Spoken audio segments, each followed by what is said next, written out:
Well, hello. Hello, hello. I don't know why you say goodbye. Say hello. Hello, hello. For extra brownie points, what is that song about?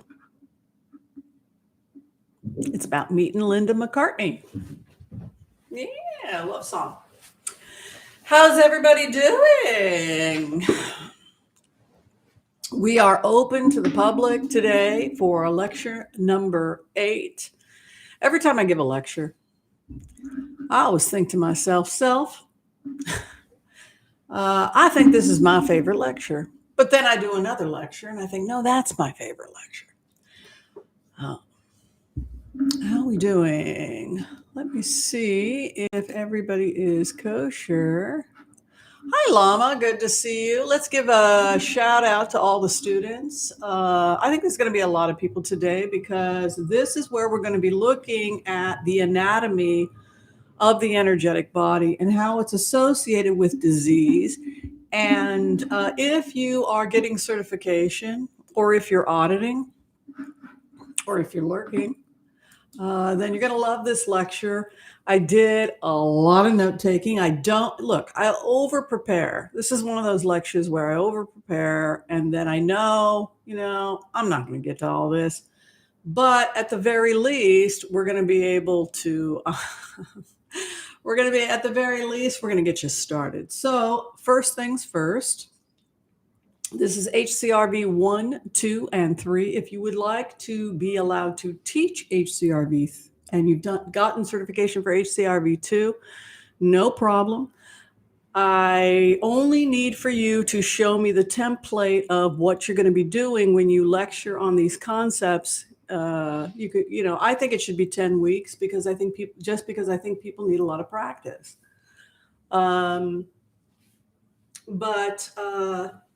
So what you can do is don't send me everything until like week 10, week 9, week 10. Hold on to everything.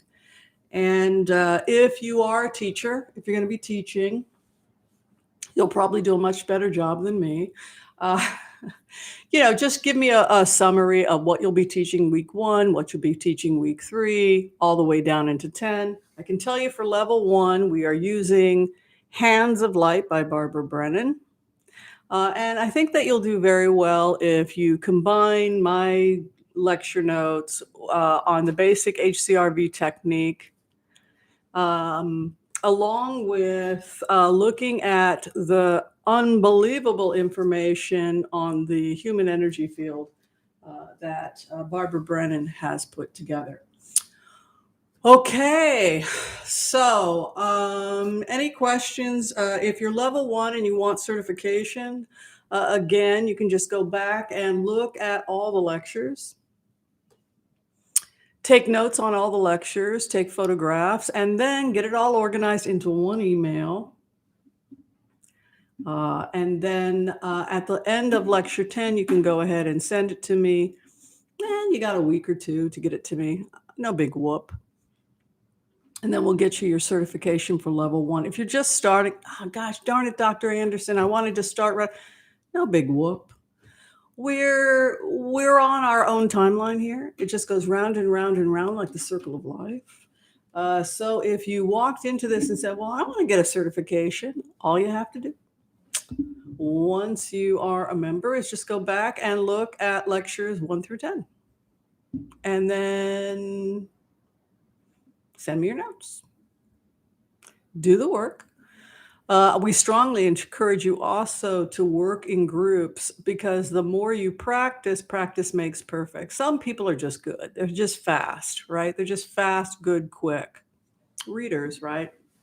I was watching the Linda G video she did today, and she's really good. And I was thinking, whoa, she's fast. She's fast.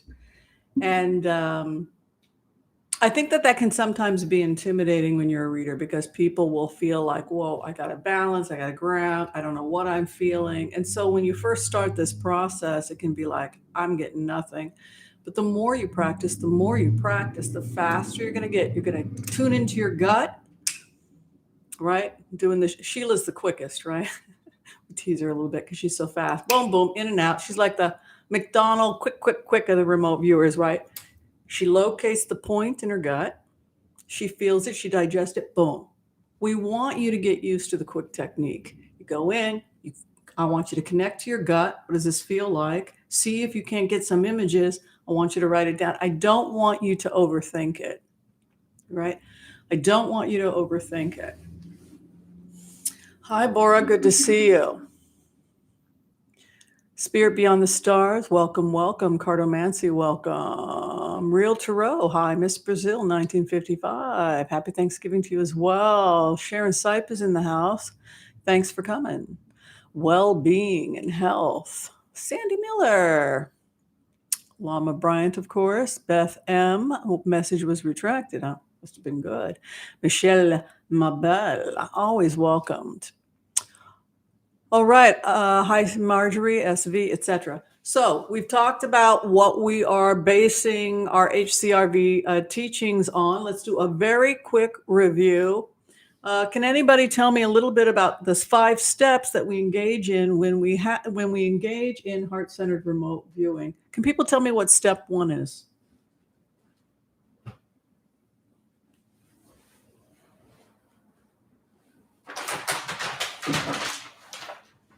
I have a bigger board now.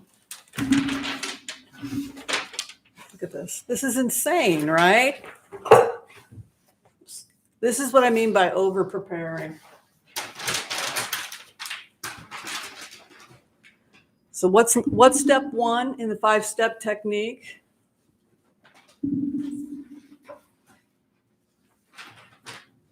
Keep this here. We have a lot to go through today. Anybody want to share? The first thing we talk about is something called set and setting, right? So we want people to, very good, Carrie. So we want people to make sure that they're in a safe place, that they're not going to be disturbed. Now, where I'm trying to get you at, for those of you who are getting certified, particularly level 2 and 3, is I want you to be ready to go to work. I want you to see, I believe remote viewers should be able to have comfortable lives, be well-trained, be highly ethical. By the way, next week's lecture is on ethics. I know it's the one people dread the most, and I always wait till the 9th reading. But so we want you to be well-trained. We want you to be someone who can take care of yourself, that has appropriate boundaries, right? And I want you to be able to get married and have kids and buy a house and live a normal life without feeling like you can't make the rent because you're doing this kind of work. I want you to be able to have a good life. Because let me tell you, folks, as exciting and fun as it is to be a remote viewer, it's also tough, right? It's tough to be an empath. The good news about this type of a program is that, okay, we got you. We're going to train you. So you're going to be an empath that can protect yourself, right? So we talk a lot about boundaries, and we talk a lot about set and setting, that you can't do this work if you don't protect yourself. And the other thing that's important about set and setting when it comes to health and healing, which is what this lecture is about, is that it starts with boundaries and being able to know when you're on overload. So that extends to everything. If you're watching too much news, if you're not properly taking care of yourself, if you're not sleeping, if you're getting stressed out and you have been spending more time taking care of other people than you are. Is that water? Did I spill some water on me? Okay, it's just water. That's all falls into the category of boundaries, appropriate behavior for the healers. Like when I had the really bad cough and I had to do the deep cleaning, now my cough is gone, but it'll be back in the spring, right? So we all have challenges, right? And we have to take care of them. Boundaries, appropriate, set and setting. Can anyone tell me what the second step is after you've created an appropriate boundary?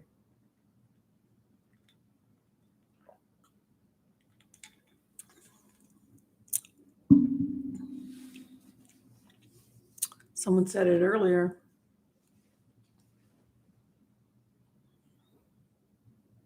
I look so tired because I've been up since 5:30. Trance state is the third step. Oh, no, you're right. Terry, you're correct. My apologies. The trance state. Very good. The trance state, which is achieved by grounding ourselves and balancing our energy. And you can find more about the trance state by taking Qigong or martial arts like Kung Fu. Who here has taken martial arts, Kung Fu, Qigong, Tai Chi, anything like that? A couple of you? All right, so one of the things I want to show you, I'm going to try not to make a disaster of my apartment, is we want to talk about the anatomical position in Western medicine versus the anatomical position in TCM, in traditional Chinese medicine. Yeah, you ground. So that is what you do in order to enter into a type of trance state. And there are different levels of being in trance. Once I do the empath prayer, I'm in a different energetic state, which is kind of like a trance, but it's not as deep of a trance as if I were to go into a very deep trance with the long technique. I do the long technique a couple times a week, and that's usually I'll come out of it and I'll give the remote. And I look stoned, and I'm not stoned. I used to smoke marijuana, but I don't do that anymore. Ever since I told certain people off and got my power back, but that's a whole other story. But the point is that when you're doing this kind of energy, you will get into states where it does look to the observer like, whoa, what's she on? Because the trance state is a different state of being. And that's the second step. So when we're talking about Qigong, when we're talking about energy medicine, you can stand if you want to with me so that you can do this with me. Let's go ahead and all stand. Right? Got watermarks on me. When we're talking about the Whoops. When we're talking about anatomical position, in Western medicine, this is basically anatomical position, right? This is anatomical. But when we're talking about Chinese medicine, traditional Chinese medicine, this is really more TCM. You're open. You can see the meridians here. These are the meridians rising. And then here are the meridians coming down, if you're looking at the meridian system. So TCM, you're open. So when we're talking about Qigong, Qigong is a balancing of the energy, right? And so if we look at the magician in the Rider Waite, we have energy going down. We have energy coming up. And we're bringing the energy together. So if you've taken Tai Chi, you know that the Tai Chi stance, you're going to be tucking. You don't want your tuchas out. What we say in the Jewish community, you don't want your tuchas out, right? You want to align your energy. So one of the first things we have you do is we have you tuck in, right? So if you're looking at martial arts, right, you tuck in. We want you to feel the strength of this area of the body, right? We call this the hara, which is 2 thumbs below the umbilicus, right? And we want you to have balanced energy. So if you're looking at first position in martial arts, the person will often go like this. And then they will take on a stance like this. And then in Qigong, we will move the energy, right? So what we're doing as practitioners is we're bringing the energy together, right? We're bringing the energy together and we're balancing it. What do you think's going on with my hand movements?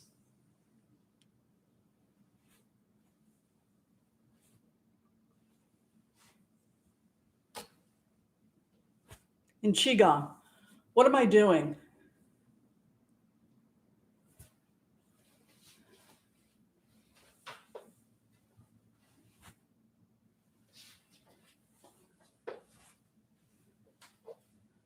Right?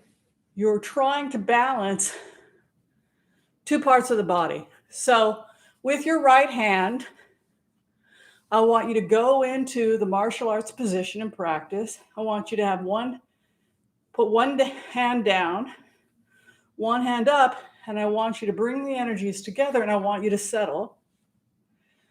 The right hand, yes, I want you to all to do it. I can't believe the stuff she makes us do. Where's my right hand? Those of you who are advanced students. Where's my right hand?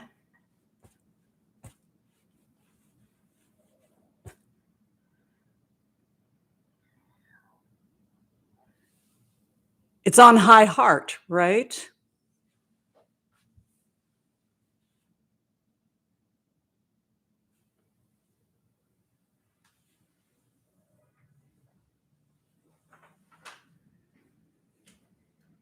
Right? Right hand is on high heart. Very good. Lama, excellent work. Oh, on the high heart. Where's my second hand?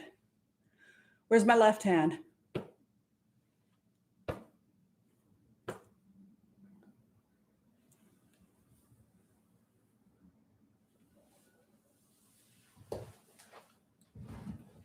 Wasn't too disastrous. Works better when you're on the stage and people can see your whole body. But... Whew, very good. You're getting your teaching certification, aren't you, Terry? You're going to be teaching. I think Terry is becoming a teacher in like 2 weeks. Very good, Terry. Yeah, that's it. So what do we know about the relationship between the hara, the gut, right, 2 thumbs below, and high heart? Can anyone tell us a little bit about that relationship?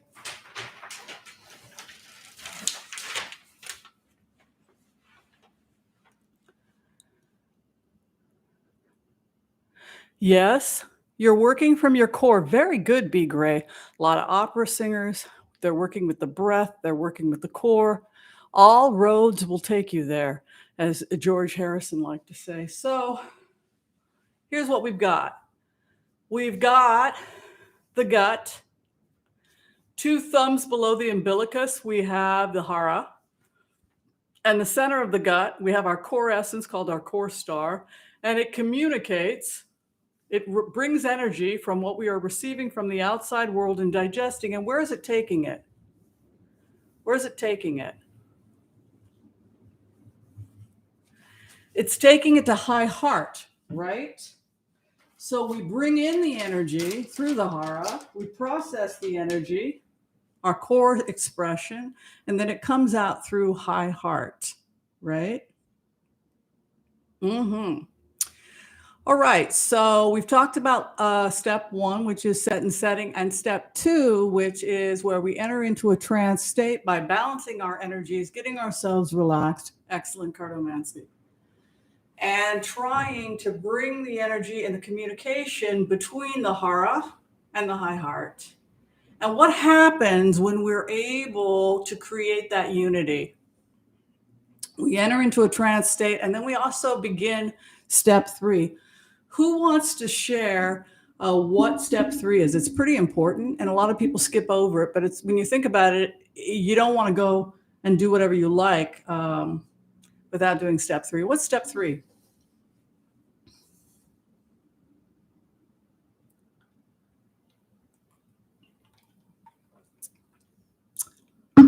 False teeth has the right answer.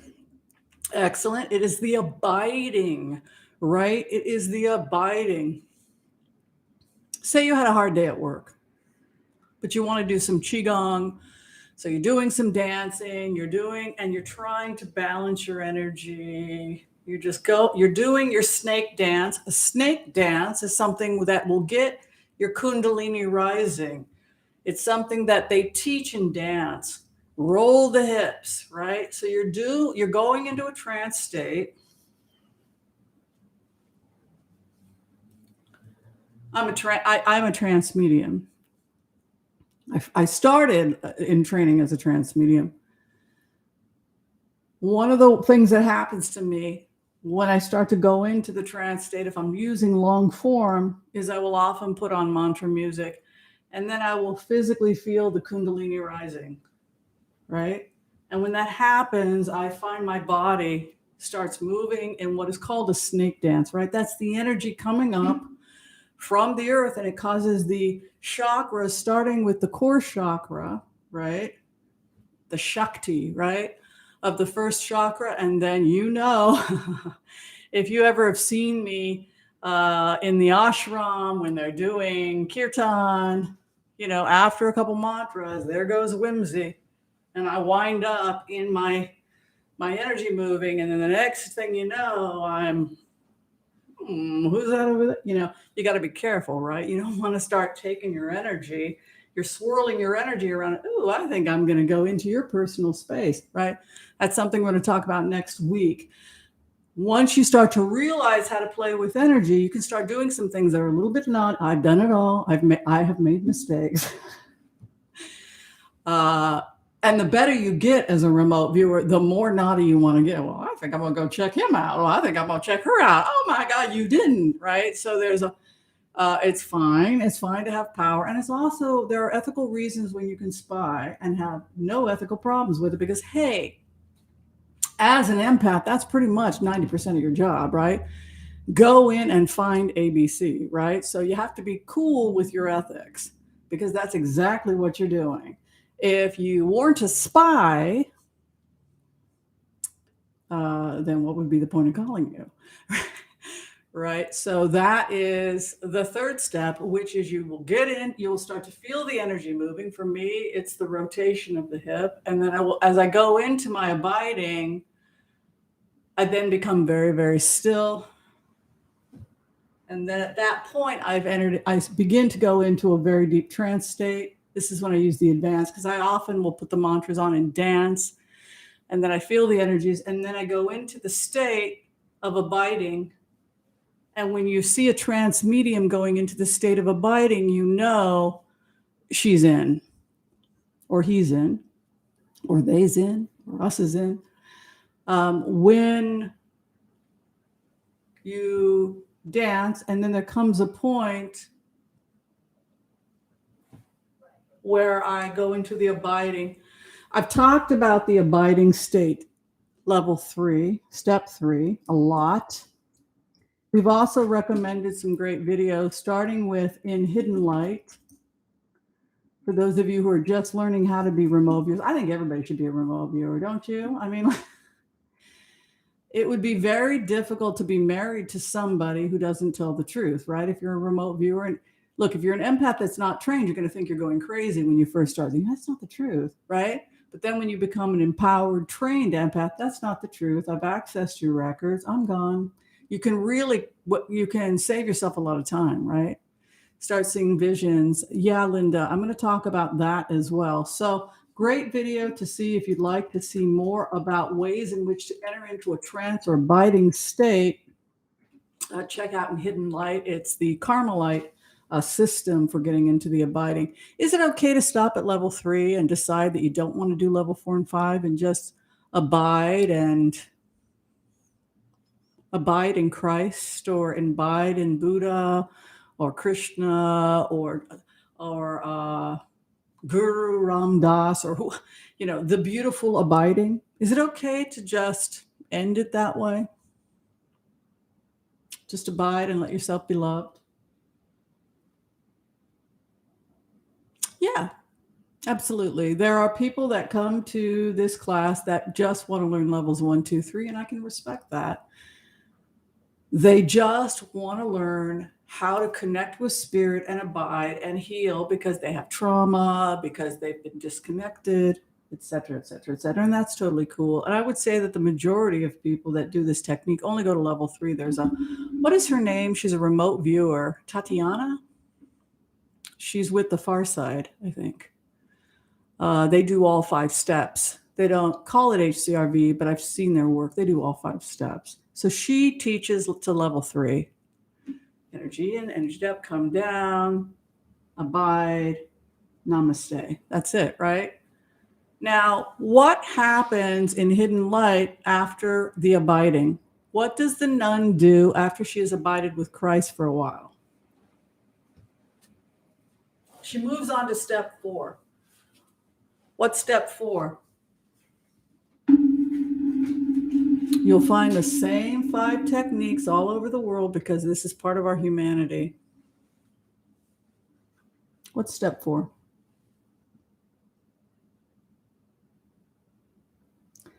Excellent, excellent work. False Teeth has got it right. Target. We're going to give you a target. Hi, nice to meet you. My name's Whimsy. I work for Campbell Soup. This is on the download. It's cash only. We heard about what you do. We think Progresso is trying to steal our mushroom recipe, soup recipe. I need you to go in and do a profile. Can you do that for me? The target is Joe Blow, right? Yes, I got a call. No, I'm not gonna. It wasn't Campbell's, but I got some. I have gotten a couple of weird calls. It's not weird. I mean, it makes sense. That's a target, right? So how would it be expressed if you were, say, a nun and you were living a cloistered life and you were abiding with Christ, and then what do you do once you've entered into your trance state?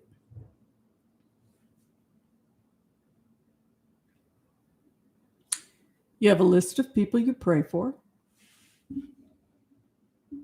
And people make donations so that the cloistered nuns who are vegetarians, they live very humbly, can continue their work, which is to pray 24 hours a day. You've always got somebody praying, right? Somebody abiding. Same with the poor Clare sisters, right?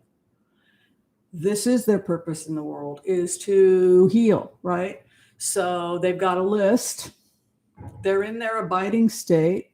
They enter into the 4th state and they begin to direct the energy after they can bring the energies together, hara with high heart. And then from that energy, you create a cord between yourself and the other person. And that's the target. And then you send the energy stream of healing, that you would be healed, that you no longer have this disease, that your marriage works out, whatever the energy stream is. Now, if you try to do that kind of work, or if you are doing that kind of work, there's an added benefit. If you're looking at Qigong Buddhism, particularly if you're looking at the Mahayana tradition of Buddhism, also if you're looking at the techniques, Vajrayana out of Tibet, there's an aspect of healing that takes place that's associated with higher beings, right? It's kind of an interesting idea. The angelic realm, or what we call the Buddhist gods. In plainer words, there are forces that exist in the universe that if your intention is pure to help somebody, right? What we say in Judaism, a mitzvah, that all these forces, right? The dragon queen will come. There are all these imagery of all these fierce, energetic warriors that are going to come and back you up and help you in this process. So part of what you're doing is you're also bringing these positive energies together from heaven's force and earth's force in the direction of the target. Hopefully you've said the empath's prayer or some version of it so that you're not out just making mischief, right? You know your intention is to help, right? That's level 4. So at level 4, you have a connection that you formed using the energy stream that you're bringing together, the hara along with high heart. You're forming an energy stream as you draw the energies down from earth and sky. You direct it towards the target. You collect the information. You, in a place of objectivity without being, you observe the emotions without being attached to them. And then what happens at stage 5, at step 5?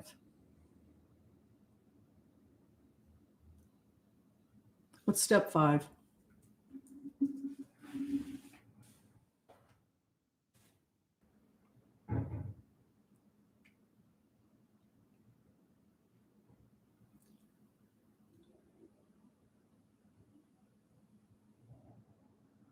Very good, false teeth. All right, it's cord cutting and release. You're going to thank your target.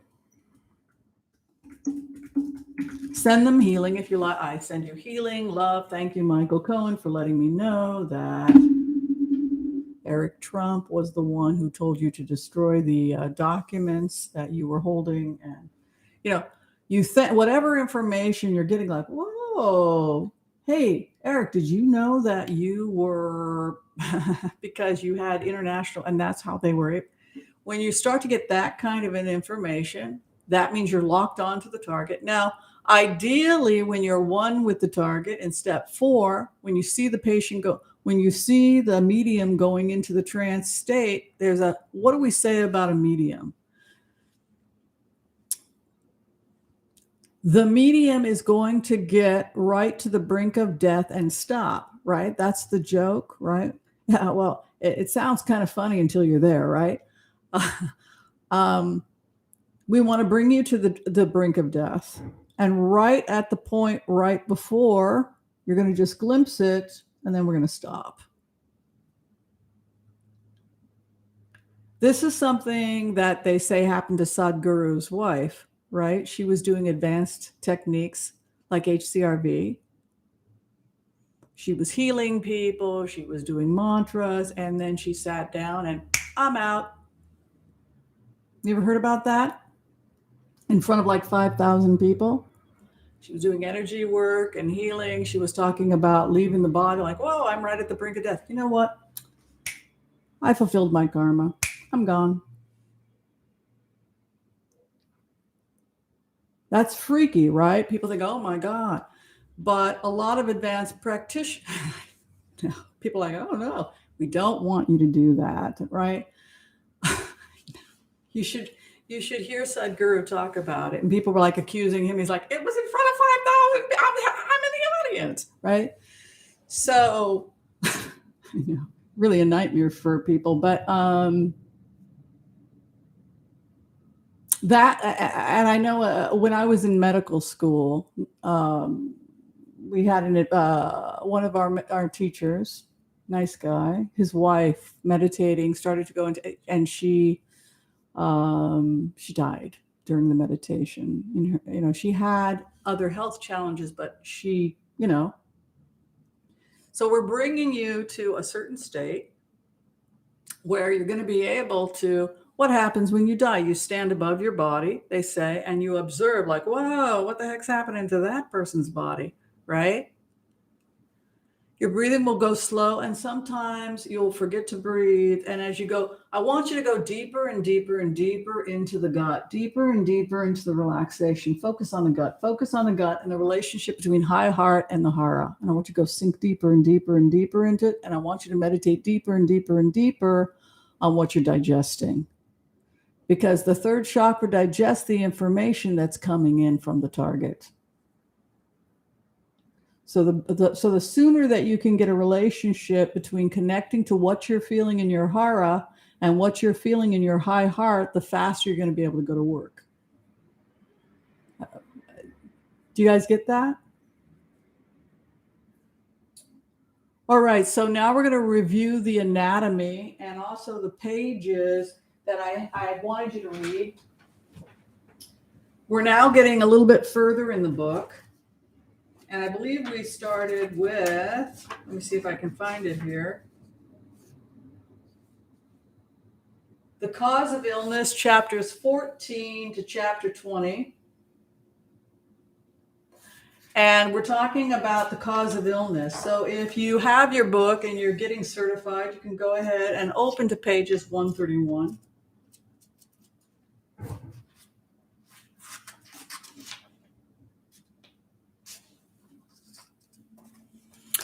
And she talks a lot here about the process of disease inside the energetic body and how it can manifest itself in the physical body, right? Has everybody had a chance to take a look at chapter 14 on and the cause of illness?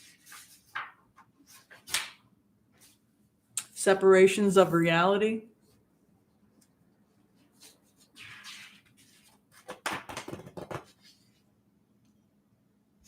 All right, I'm going to talk a little bit about what she says here in chapter 14, chapter 13, and then chapter 14. She says,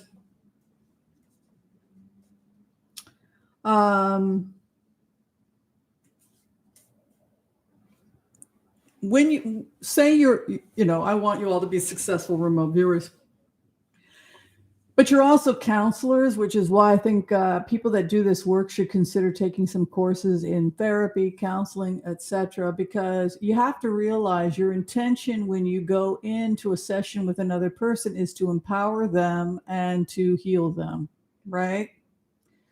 So you're here to help the person heal their life. From the perspective of the healer,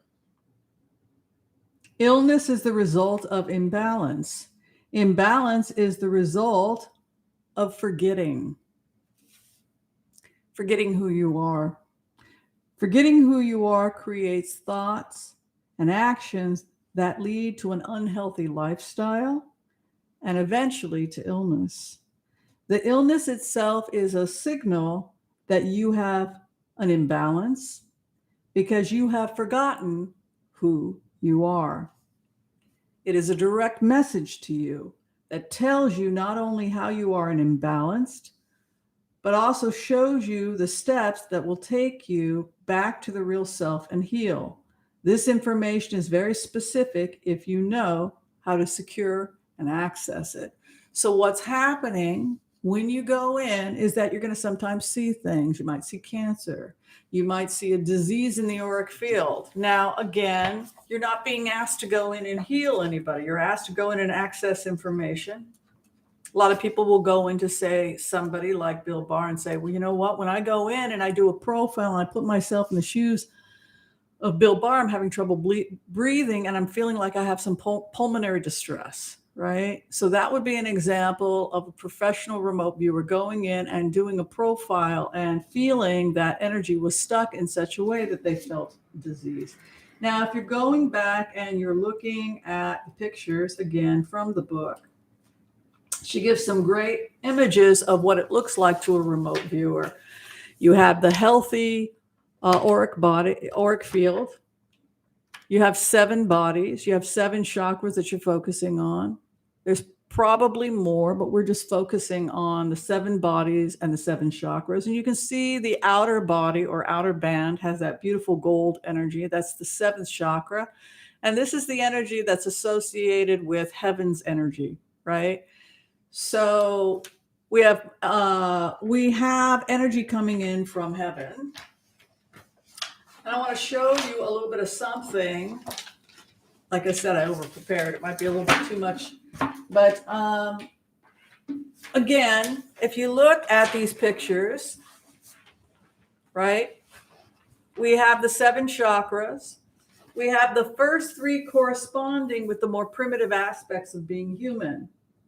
The fight or flight is associated with the adrenal gland. So the first chakra, right, when we start getting our adrenals pumping, the adrenals, those are they sit on top of the kidneys, renals, above, and they produce hormones like epinephrine, norepinephrine, or what, we call it, if it's coming from the adrenals, we call it adrenaline, right? Same difference, right? And that is why we think of the first chakra as being associated with fight or flight, which is associated with the adrenals, right? And then we have higher functions like the gonads, sexual reproductivity. Eventually, it evolves into what are called live births. We have the 3rd chakra, which is the digestion of information from the outside world, the core star.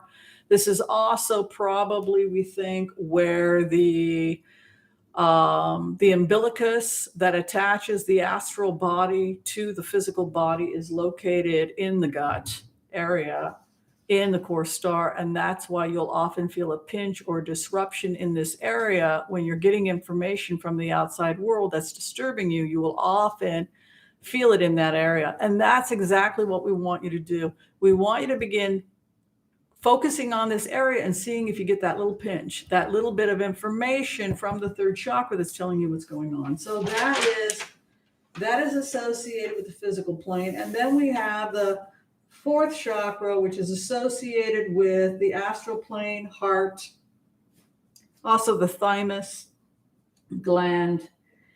And the heart, astral plane, is the leap that takes the physical world to the spiritual world. And then, of course, we have 5, 6, and 7, which is associated with the spiritual plane. The 7th is with the etheric body. The 6th is with the celestial body. Of course, the etheric template, the 5th chakra. 5th chakra, you go in and you do work on the 5th chakra when you're trying to correct damage in the astral body. The template or the blueprint is located in the 5th body. Now, I also want to talk a little bit about some concepts in Kabbalah that will blend really nicely with this. In Kabbalah and Jewish mysticism, we talk about 4 worlds, right? Anybody study a little bit of Kabbalah? Oh, yeah, all of that stuff. It's all HCRV. Everybody's doing HCRV, some version of HCRV. Like, I never take credit for HCRV. I mean, everybody does it. It's part of your humanity, right? That's on the test, by the way, when you take the test in the 10th week. So I think it's always the first question, right? Who invented HCRV? The goddess. The goddess invented HCRV, right? The gods and the god, whoever made us the wonderful beings that we are invented HCRV. So when we think about the 4 worlds in metaphysics, the first world is the world of formation. And that is basically raw energetic material that you haven't done anything with. It's just energy, right? That's the first world. And then from this world of chaos and moving energy, we start to construct something which is called an idea. And that is the world of ideas. I'm sitting there and my mind is blank and I got all this energy and I'm swirling around in all this energy. And then one day I decide that I'm going to make a chair. So from this energy, I formed a thought, and the thought was, I'm going to make a chair.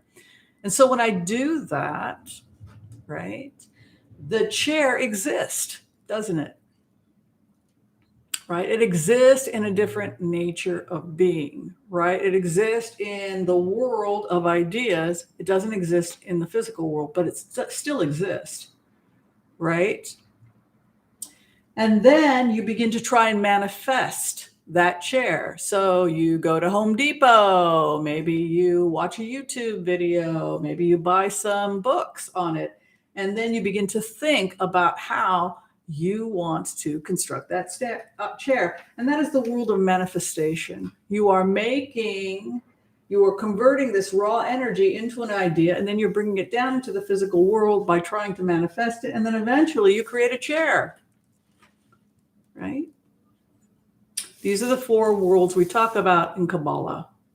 From the world of raw energy until eventually it comes down into the physical world and it manifests itself as an actual physical chair. This is why we say that everything in the physical world has a spiritual counterpart.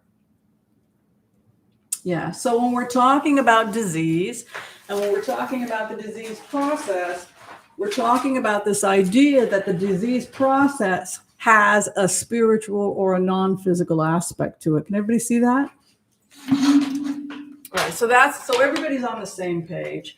So when you go into the auric field, we're going over today, but we're going to be doing the quick technique. So we're going to do 3. I have 3 for you.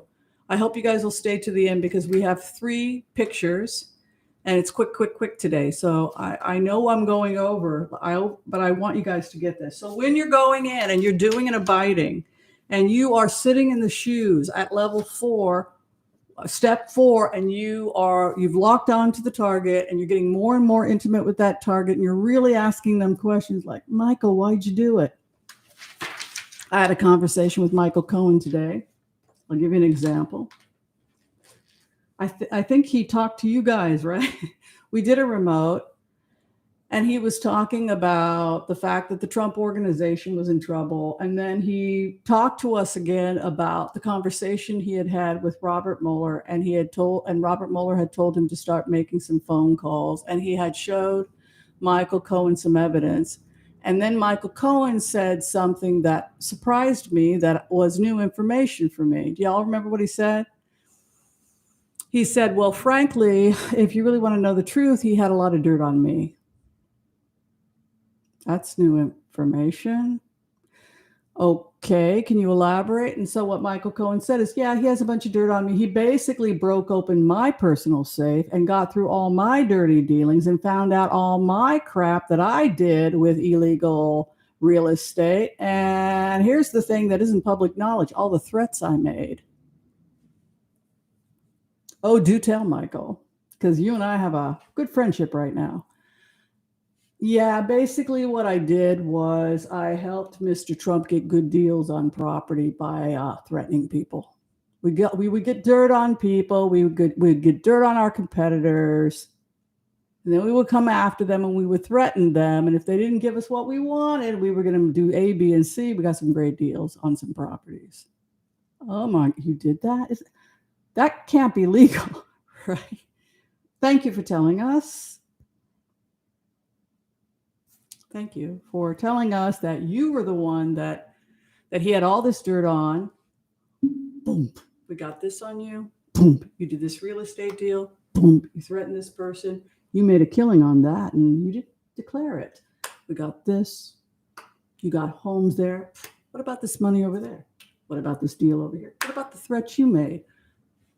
You got a lot of dirt on me. We got enough to put you in prison for the next, I don't know, 3 lifetimes.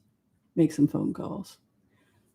That's new information. So when that starts to happen to you, that's really what I want. I want you to be able to so badly put yourself in the shoes and to have so much empathy that for all intensive purposes, you're using the I word. Now, I used to, before people knew this was HCRV, I used to get into a lot of trouble here, particularly when I was Vladimir Putin, right? Give me my fair trade. Get the hell out of Afghanistan. You're not touching my oil. I don't want you in Syria. I don't want you in Libya. Get the hell out of Iran. You don't. You touch my pipeline, right? People were like, "Why are you? She crazy, right?" Because people didn't know the technique. Now everybody knows the technique. They're making movies because there are a lot of people doing remote viewing films. You know, it's very popular now, so everybody knows what it is now. But a few years ago, people just didn't have a clue what doing a profile was, that you could be trained as an empath, that you could actually pay your rent as an empath. Yeah, lots changed. All right, so going back to these images, you're going to start feeling when you're in the other person's body stuck or irritated. You can see how much I've been using this book. But as you go into the different bodies, here's your core star, by the way. That's your center. That's your gut. That's what I want you communicating with. Isn't this awesome? Don't you just love that we do this for a living? I mean, I have the best. Look, I have some bad days, like I got lynched once. You know, it's a living, right? You know, yeah, you're going to have some bad days. You're going to cry a lot, but overall, I think it's I think it's a wonderful and it's an honorable profession, and I'm happy to be the one to help you do it and to do it the right way. But when you're going in, here's some pictures for you. These are the feelings you're going to have as the other person. You're going to feel your nose getting stuffy. This happens a lot. I don't think Sheila's going to mind me talking about her. You know, when she opens her 6th chakra, what's the first thing that Sheila does as soon as she goes live? I'm sorry, I got it right.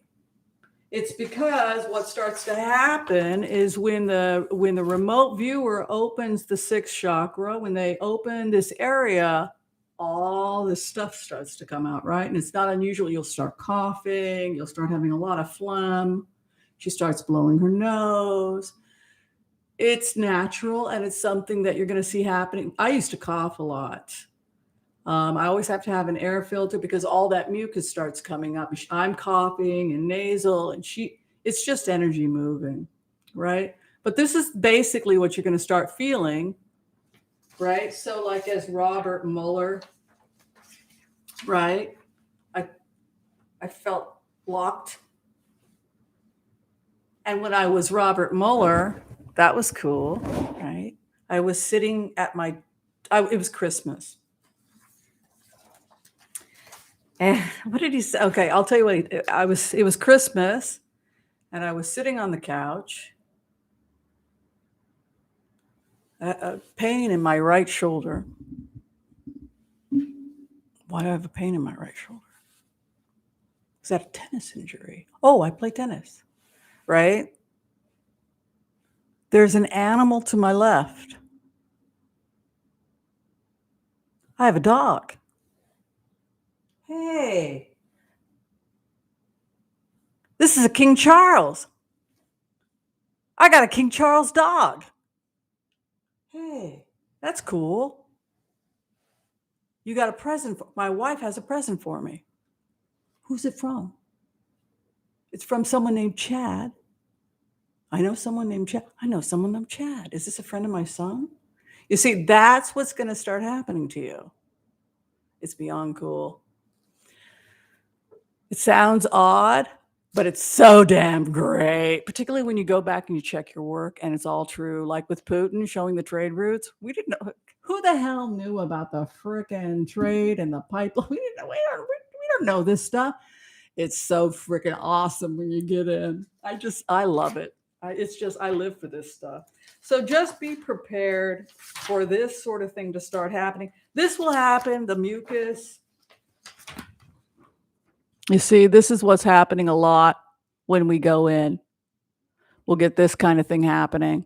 This is very common with Sheila, right? She'll start to get that, whoa, that heady energy.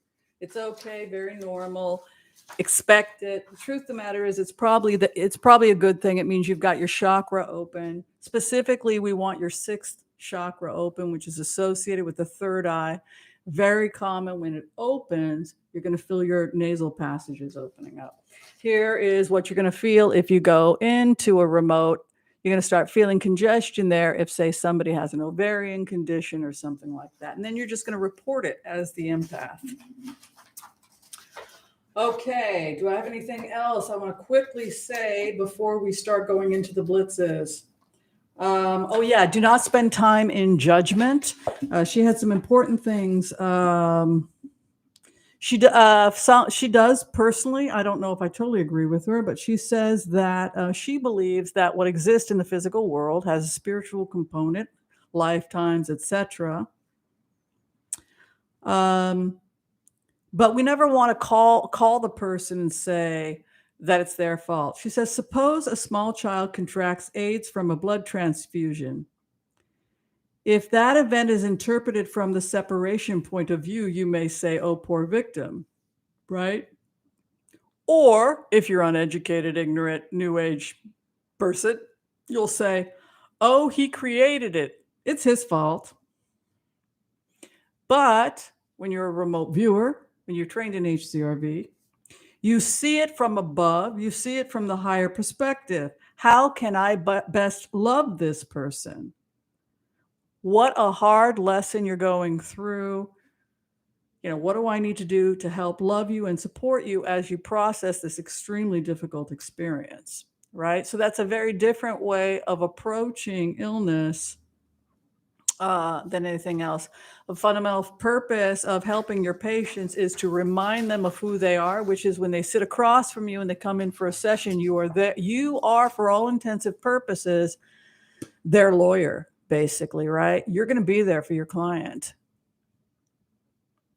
And you're going to have to now there are some clients I surprised myself. One person I wouldn't work with, this particular actor who had a history of being anti-Semitic, walked in the front door and I walked out. That surprised me because I didn't think I was going to have that response. I had my assistant with me. The guy walked in. As soon as I saw him, and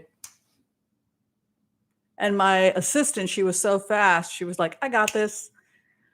So, but ideally, you're going to be able to put your own emotions aside and pretty much help anybody, because even if you may not necessarily agree with them, and people will tell you all kinds of things. I treated 2 pedophiles. 2 people came in that were out after serving prison time for pedophilia. I'm still their advocate. They came to me for help. That I'm not going to compromise my ethics. I'll talk about their program, how they can stay clean and sober, how they can avoid whatever child porn, etc. But that's my job. My job isn't to sit there and do anything other than return the person back to knowledge of who they fundamentally are. That's your function. Right. So she says, whenever you experience discomfort, right, you are in some way experiencing the wall you built up between your greater integrated self and the part of yourself you need to work with. So if you find yourself in a situation where you're having a wall,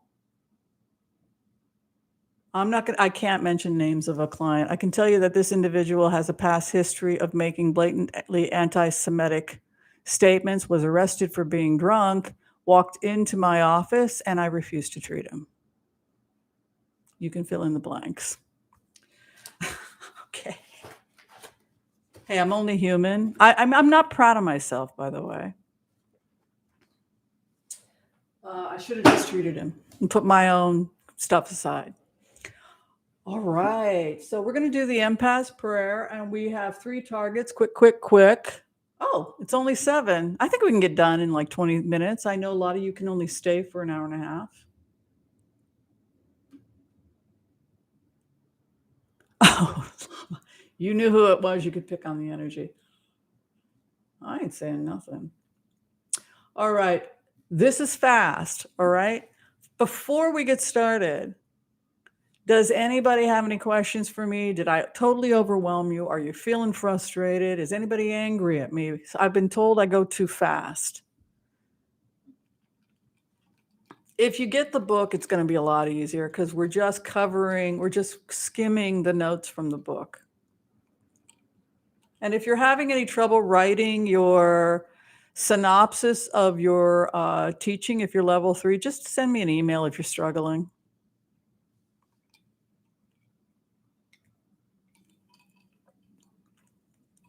Hands of Light by Barbara Brennan for level 1. Light Emerging for level 2, and level 3, it has to do their own personal teaching manual, 10-week of how they're going to be teaching level 1. And I guess we'll also have to organize something separate for level 2. If you want to start a school and you're a bit of an entrepreneur and you want to work with me, we still have to form a school with guidelines. If you know how to do any of that stuff, and you're committed to teaching HCRV, and you want us to get this thing trademarked, or it's going to be trademarked and keep it kosher so that nobody does unethical whatever in the name of HCRV. We don't want that, right? We want people to be trained the right way. Oh, Linda, you gave it away. Well, maybe that person wanted to be a healer or a remote viewer. Oh, well-being. Well, HCRV is free. It's part of your birthright as a human being. And there's plenty more videos where this came from that are free to watch both here and on other channels. All right, we're going to go ahead and do the empath prayer. I want you to relax and ground yourself during the empath prayer. And as you imagine yourself grounding, I want you to focus on your gut. If you need to focus on the hara and high heart at the same time, that's cool too. But I have an image I've selected. And all you're going to do is write down all the feelings and sensations coming from your core star, your gut. Does that work for you guys? Does this sound like an easy, fun experiment? If you see any images, you can draw them. Okay. All right. So let's go ahead and we're going to give you the target.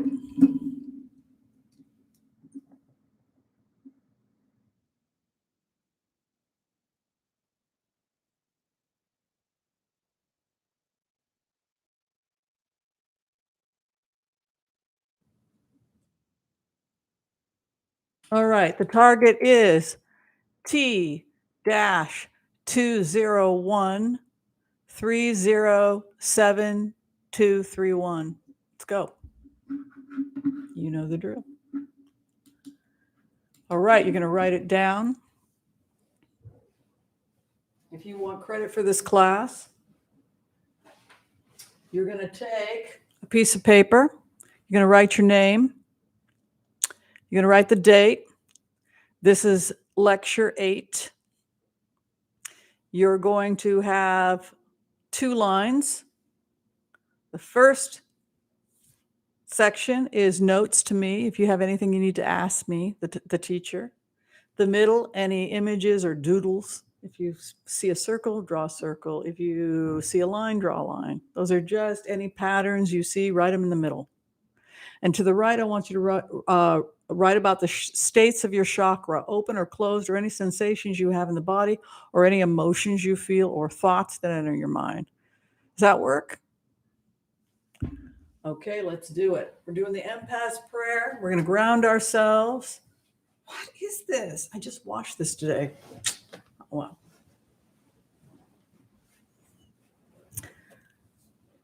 Don't assume anything about these pictures, by the way. It can be horrible, wonderful, beautiful, transcendent. Trust your gut. I don't want you to try and guess. I want you to just go with your gut and then write it down. All right, let's do it.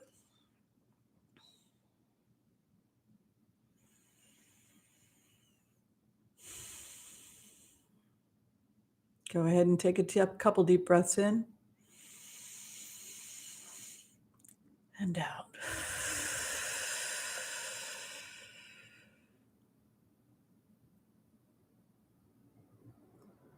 Let's do it again. And let all the tension go.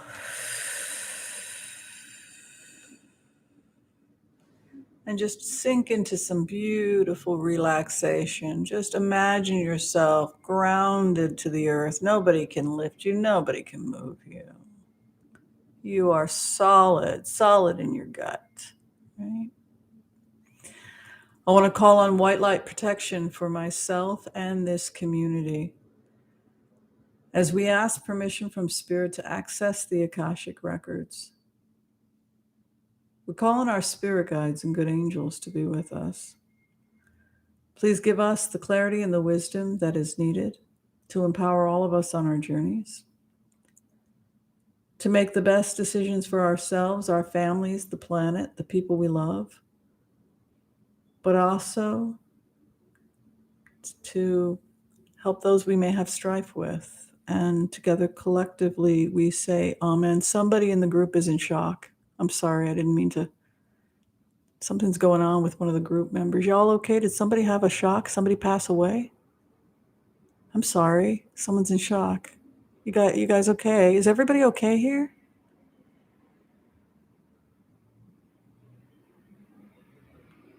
You guys are all right, right? Who's the person? Is everybody okay?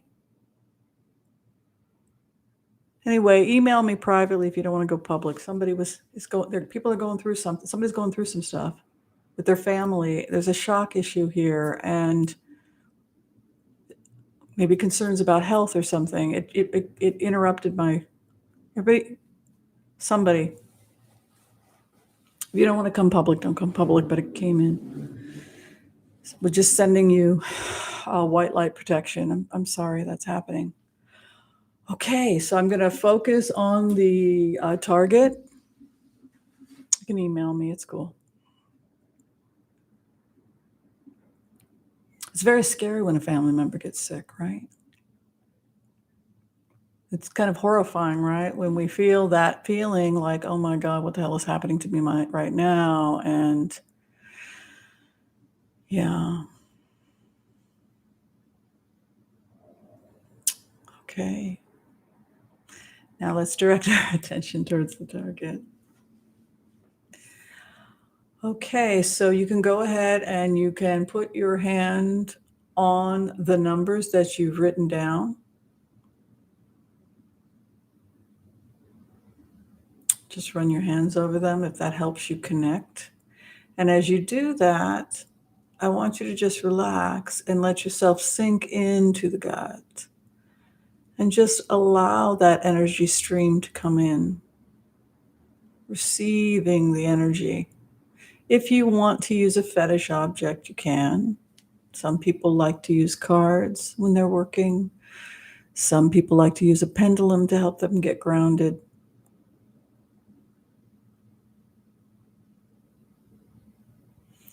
And as you are connecting with this target, I want you to write down any emotions or sensations you're feeling in your gut right now.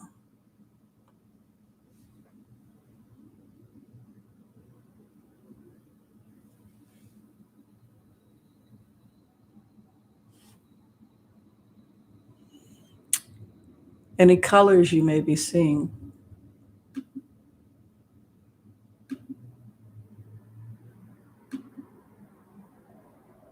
Go back to your gut. Touch the target with your hand.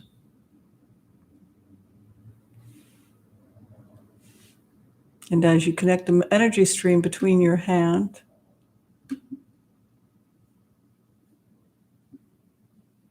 and the target, I want you to write down any emotions you're feeling. If you see any images, you can go ahead and write those down as well.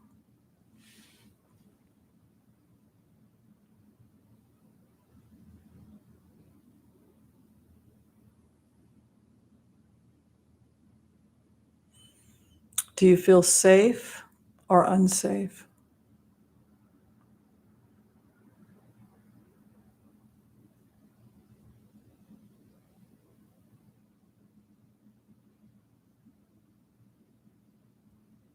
Do you feel happiness or sadness?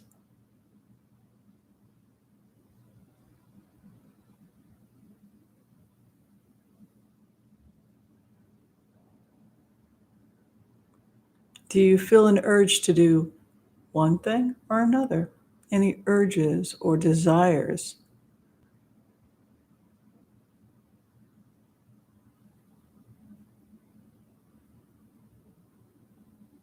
Any smells?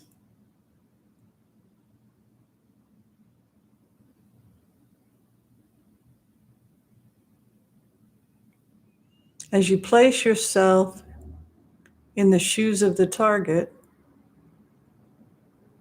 ask yourself what you want more than anything in the world.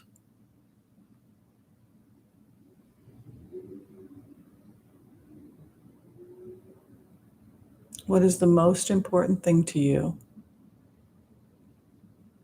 You are one with the target.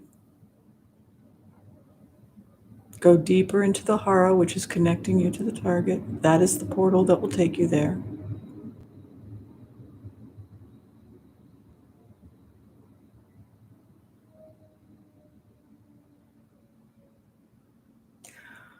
Okay.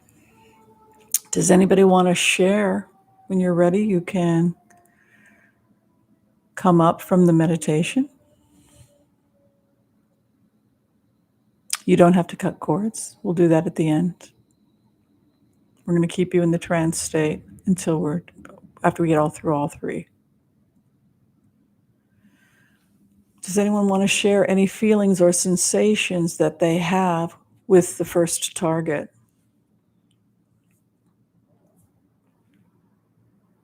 Any emotions you're feeling?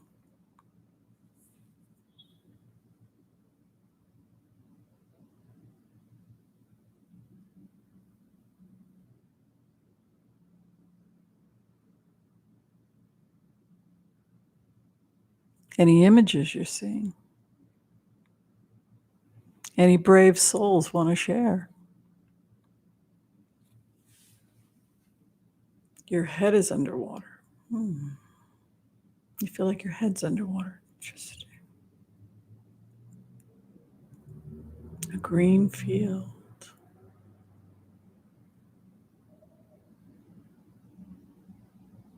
Interesting. Yin yang symbol. A brown spark in the heart. What do you think that meant, false teeth? That sounds lovely. Gunpowder. I smell mud.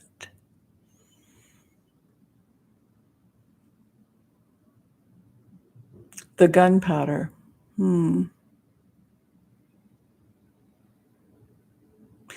Okay, it's interesting, the gunpowder, because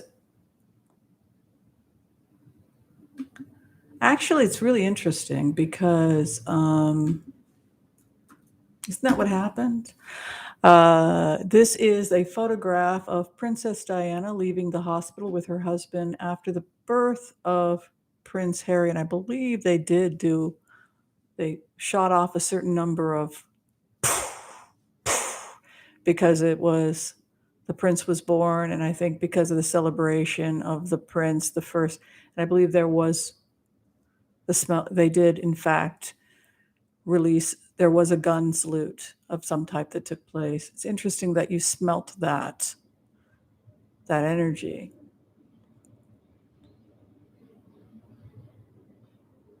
The cliffs of Dover, also the green fields of England. And somebody had said that they felt like their head was underwater. I definitely can relate to that with this particular individual, Princess Diana. She often talked about feeling that way, just feeling like she was in over her head, right? Mist in the face. Yeah. Early morning in London. Definitely. Very good. Chocolate. She loved her chocolates. A little bit too much, I hear. It was kind of like her naughty, one of her naughty pleasures, right? Mine too. Okay, we're now going to move on. Did y'all enjoy that? Melancholy. Yeah, those kinds of emotions as you connect. And sometimes the target, as you get closer and closer, will start to talk to you like, I really don't want to be here. Yeah. Like what Robert Cohen said to us today, which was new information. Oh my God, you didn't mention that in your book. His family knows, right? His rabbi knows, right? Nobody else, there's a little bit of that still there. Like, I don't want to do any more time. It's he's my culpa, but I'm not going to go to prison for every person I threatened. So there's still a little bit of that with Michael Cohen, right? All right, we have another target. It's T-20110. Oops, excuse me. It's, I got to start again. It's 100143. I apologize. Can't read my own writing.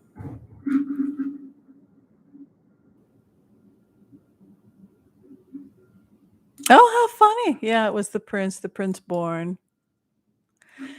I have the British. Is it true that they don't let as many gun salutes off if it's a girl as opposed to a boy? I think that's is it still do that in England? I think that's wrong. Like, oh, if it's a boy, we're going to let off 21, but if it's a girl, we'll only do 10. Is that the old tradition? I just think that's like, they don't do that anymore, right? It's like, evidently girls used to not get as many.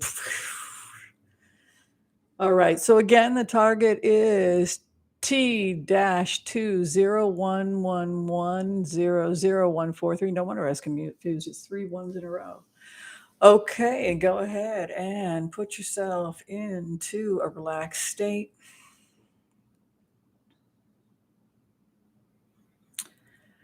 Going to go ahead and ground yourself. Imagine you're sinking into very nice relaxation.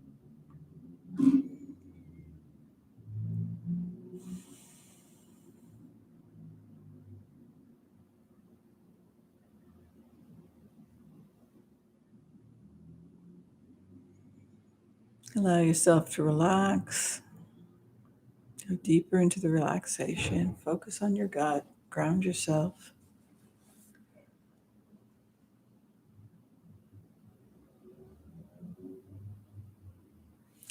I want you to now connect with the target. You can go ahead and run your hands over the target.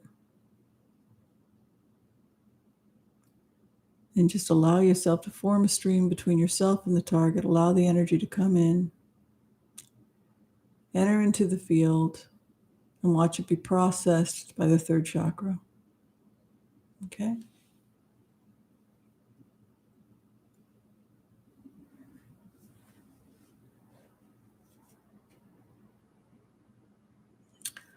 All right, so as you sit in this energy and as you connect with this energy,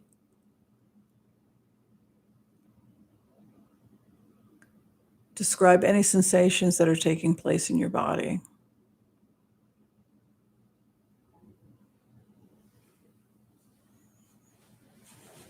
Anything going on in your chakras that you notice, open, close, any emotions that are associated with this target.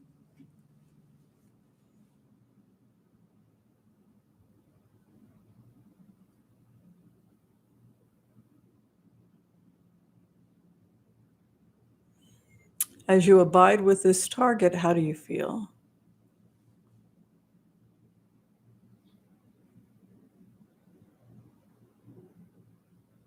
What emotions are evoked?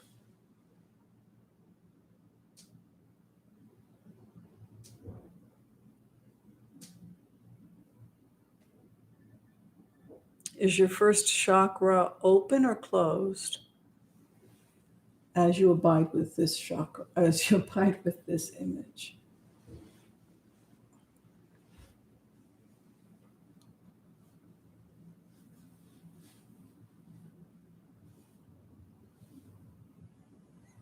Do you feel hot or cold?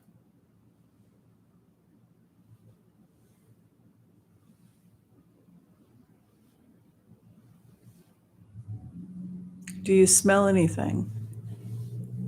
Do you taste anything? Do you hear anything?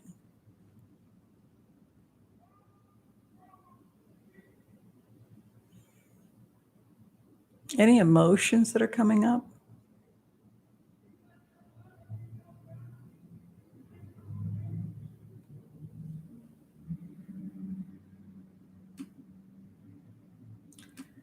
As you focus on the target, what is it you want more than anything else? What is your heart's desire?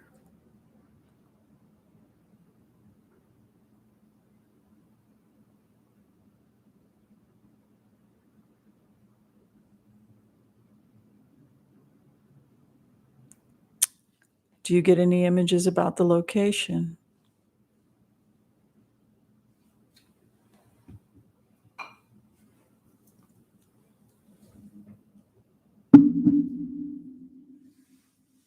Are you in the north or the south?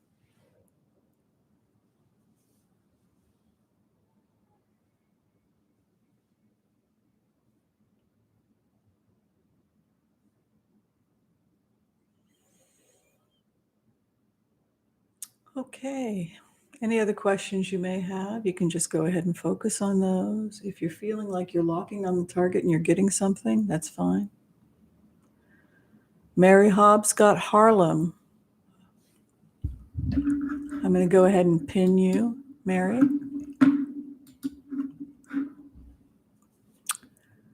I believe Mary is a new student.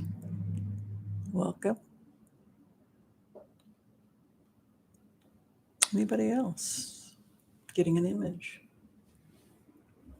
A feeling, a smell, a sense.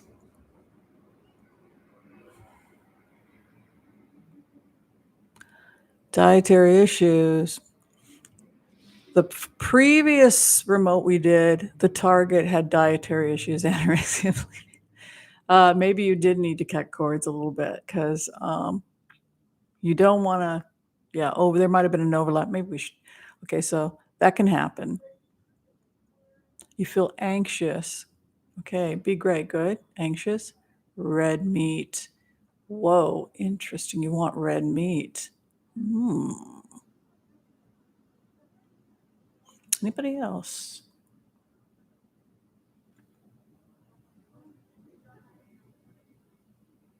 Sad. Ocean waves.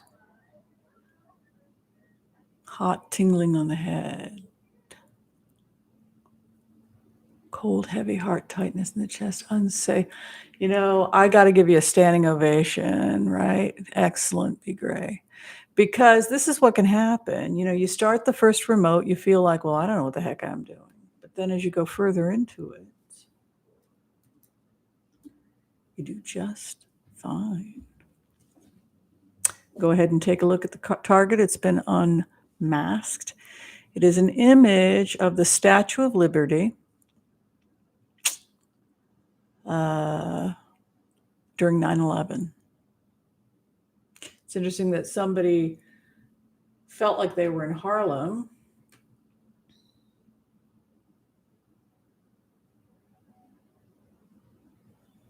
Pretty close.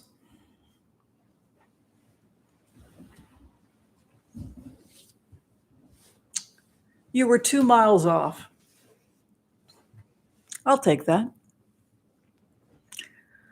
The new kid was 2 miles. I don't think she'd ever done this before, at least not with us. The new kid was 2 miles off from the target. You think we should give her a standing ovation? It's pretty good, huh? We got some other people doing some great work here too. We had, well, everybody got it right, to be honest with you. Anxiousness, red meat. Yeah, they were out to get us, all right. Sad, ocean waves, very good. The ocean is there, right? We can see the Atlantic. Hot tingling on the head. Yes, things falling. They were hot cinders. A lot of people died from just the head injuries from the impact, right? Even people on the ground had been injured, right? From the hot cinders coming down. The hot tingling on the head from the collapsing building. Very good. Somewhere cold, heavy heart, chest unsafe. Great work, Angelina. Confusion. What the hell's just happened, right? Fear, darkness, anxiety, intense. And it's in an urban setting. Bullseye, Be Gray, bloody.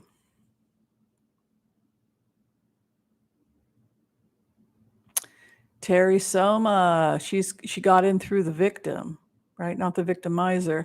My heart's desire is for peace and quiet around all the noise. Feel heaviness in the head, feeling hot and picking, right? I saw a tiger and then I was in jail with the Tiger King, right? Couldn't get away. That feeling of being trapped, right? Wow. Saw some, Linda Kingsley, excellent. Saw someone in the middle of the street, confused and scared.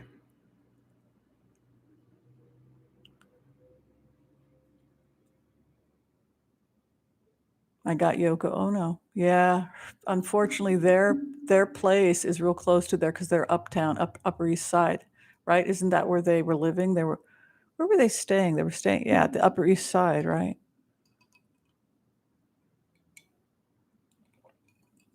Excellent work, Sherry. Had the color of water, fear, wanting to go someplace with land. I felt desperate to get away. Yeah, you guys did great. I think everybody did great. There is someone that had a problem cutting cord. Don't worry about it. It happens all the time. Somebody had gone into the energy of the first remote, dietary issues, anorexia, bulimia, etc. That was Princess Diana. That was the first one. What can happen is that sometimes we will be attached to one. You want to just take a moment, let it go, thank the target, and then you want to move on. You don't have to come completely up, though, if you have more than one location. All right, I have a third if you'd like to do it. If you have to go, I understand not everybody can stay. I usually try to get people out of here after an hour and 20 minutes, but I want to do one more, okay? Does that sound like fun? Maybe, yes, no, you'll think about it.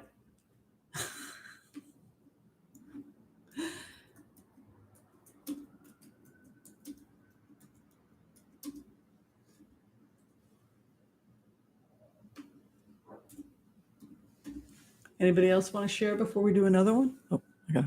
Sorry.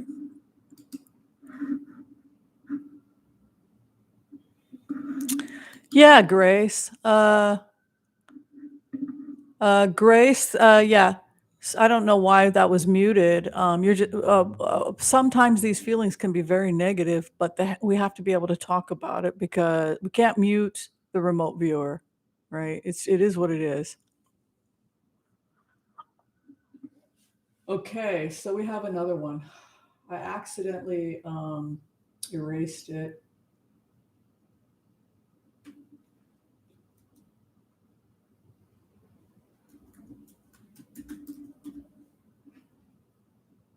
Okay, here it is. I found it again.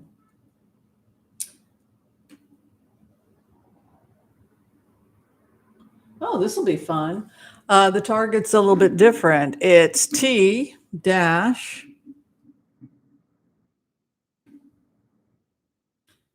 2021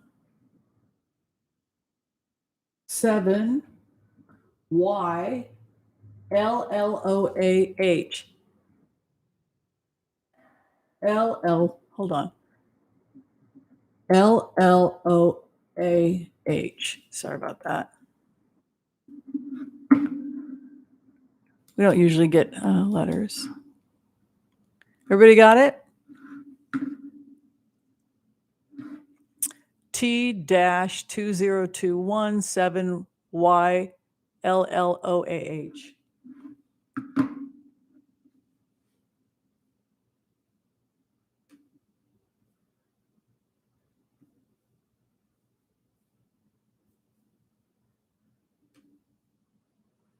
One more.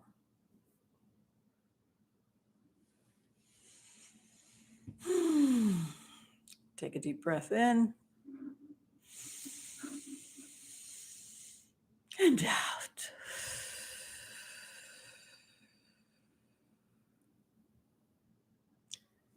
Take a deep breath in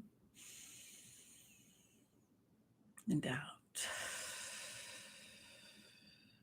Let yourself relax. Connect with your gut.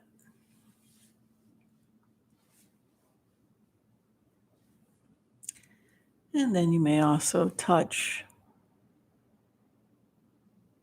the target with your hand if you like to make a connection. And I just want you to meditate on it. Give it permission to come in.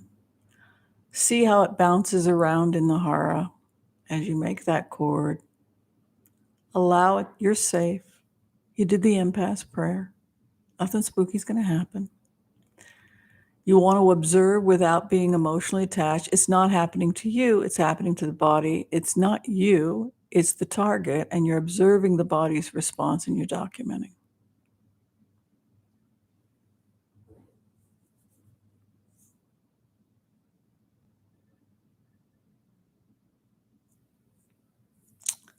Okay. So as you meditate on this target, no, the targets are randomly selected by the computer.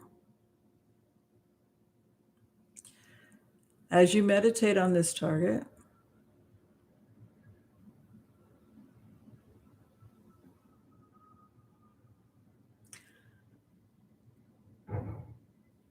are you feeling safe? That's the first thing. First chakra is open or closed?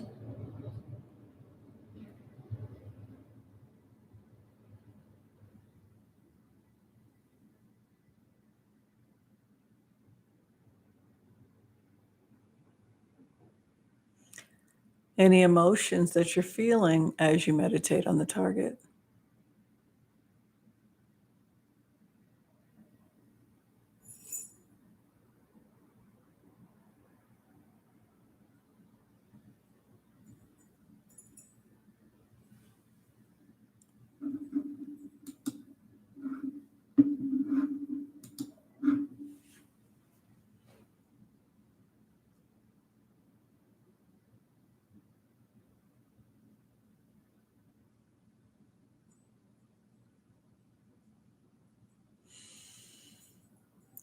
What is your primary feeling, emotion attached with this target?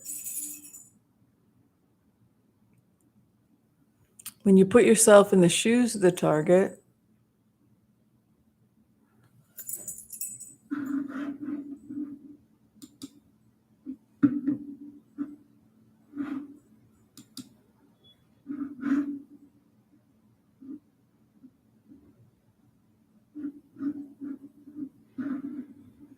what are you feeling?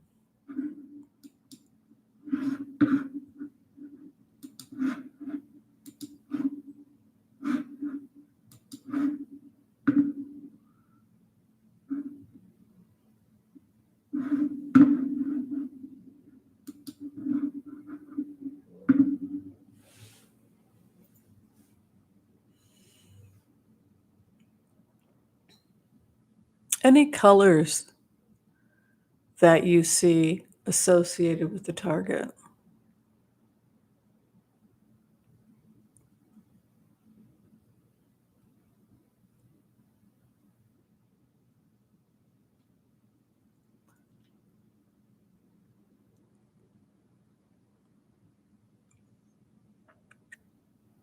Do you feel happy or sad?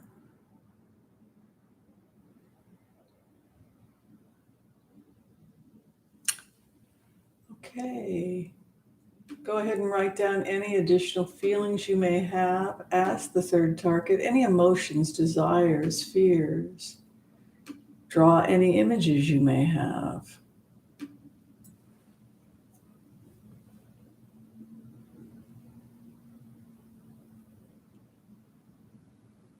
You feel drunk. Drunk happy or drunk sad? You can be a happy drunk or you can be a sad drunk. You can get drunk because it's New Year's, or you can get drunk because your wife left you. No, it's different. You can be drunk on love too, right? Okay, we have unmasked the target. You can go ahead and take a look.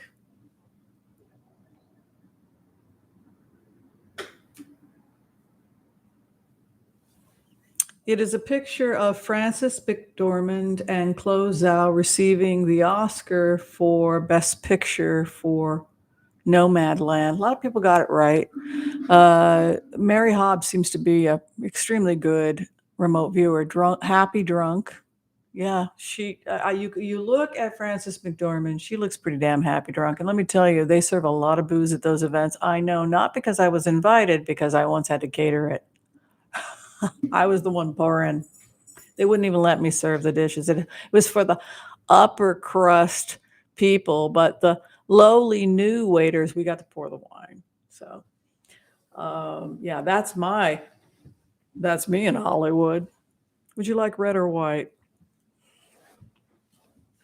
Yeah, they get a little tipsy. Also, a lot of the time they can't eat, so all they do is drink. And she looks pretty drunk with joy. Flying high, exhilarated. Excellent. Okay, somebody, May had said sea gray. Yeah, that's like black and gray beige tops. So you got that right. There's a couple of other people that got some stuff right. I'm sorry, we had a troll I had to delete. People were doing some good work. I'm sorry I can't find your stuff.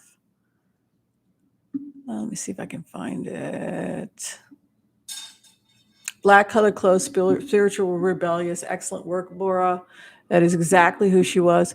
You know, I was talking to somebody who was an actor when I was working at the grocery store, and he said, and it was right before Christmas, and he said, yeah, he was a famous actor, and he said, yeah, me and my friends are going out for Christmas Eve dinner. And I saw these people waiting for him. And one of them was Frances McDormand. And he was like talking to me about like, oh, what should I get in the nutrition department? And then Frances McDormand came up and said, are you coming?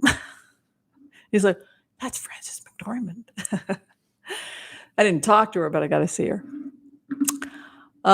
Safe, happy, excellent work. Black colored, excellent work. It's funny, I'm sitting on a hospital bed in outer space and they're going through space. Sky flying high, exhilarating. Excellent work, Angelina. Travel, happy, headache, smell water. Okay, yay. Guess she was wearing black. Got it right. Excellent, excellent work. You know, trust yourselves. This is the quick technique we did today. We do the long technique if you want to do the more advanced. That's the abiding. That can go on for an hour. Let's be honest here, folks. It's fun to do, but when somebody needs you to go in 15 minutes and find out who's stealing from them, you're going to use the quick technique. And you're probably going to use a fetish object like tarot, or you just need to get in, get to the gut, and get the information. I know you want to be, and you will be spiritual. You will be spiritual. But let's face facts. People just need you to get the facts, right? You're here to be a bloodhound, right? I know. That is all they want you to do. Hey, the money's good. Just go in, find out who stole my damn car keys, right? I'm really impressed with the work I see people doing, particularly the new members like Mary Hobbs, Happy Drunk. Bullseyes all around. You guys did such good work. A little bit cold feet in the beginning, but once you trusted yourself, boy, knocked it out of the ballpark. And it's just more proof of what we already know as scientists. This stuff works. If you work it, it works. Don't change the system and go off and say, well, I'm going to be a different kind of human being than all the other human beings that have done remote viewing. I'm going to go try. No, it's no matter which system, whether you're a Catholic mystic or an Orthodox rabbi in Mea Shalim, it's always, I'm an anthropologist, it's always the 5 steps in some version or another, right? We always want to keep ourselves safe. We always want to get into an altered state. Silva Mind Control talks about this, where we're able to have access to information that's not part of our conscious awareness. We always want to abide and protect ourselves first. We always want to establish a safe cordon. We always want to cut. All right, we're going to go ahead and close now and get yourself in a nice relaxed position. Let all the tension out.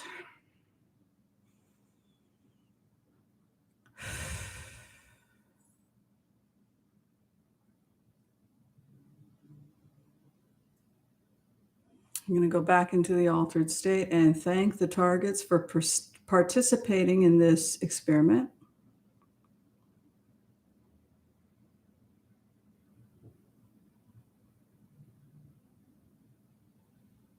Because on some level, they gave permission. That's how Mary got in, right? And then we want to cut the cords. We want to release them after we've received the energy. No ill will either way. We got permission to come in. We got permission to go out. And then we're going to release the target.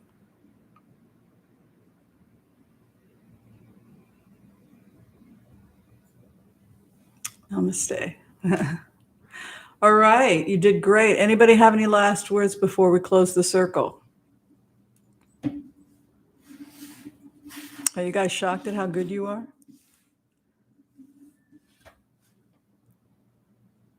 Pretty cool.